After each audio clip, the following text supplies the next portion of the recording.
Hello and welcome to today's tutorial.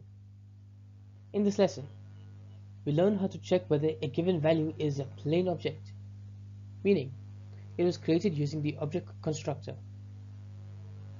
This is useful in data validation, working with JSON, and differentiating between objects and built-in structures.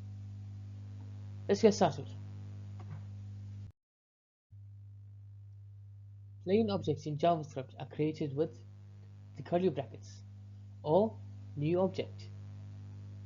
Unlike arrays, sets, or maps, they follow a standard structure and are commonly used in JSON data, key value storage, and APIs.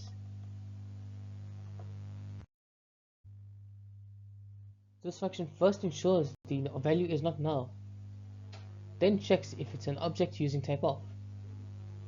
Finally, it verifies that its constructor is object, ensuring it's a plain object.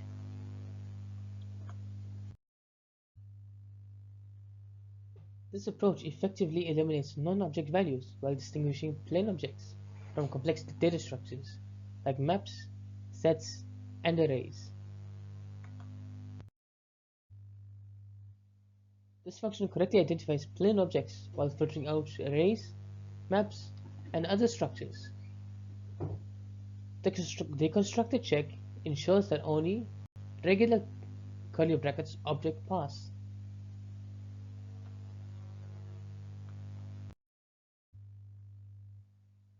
This function is widely used in data validation, API processing, and object manipulation. It ensures that only standard objects are accepted, preventing unexpected behavior when working with JSON or structured data. This wraps up our lesson. We've learned how to distinguish plain objects from other structures, ensuring data integrity in JavaScript applications. This method is useful in handling API responses, working with JSON, and processing user data. Try using it in your projects. Thank you for watching.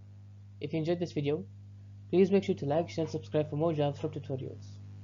I'll see you in the next one.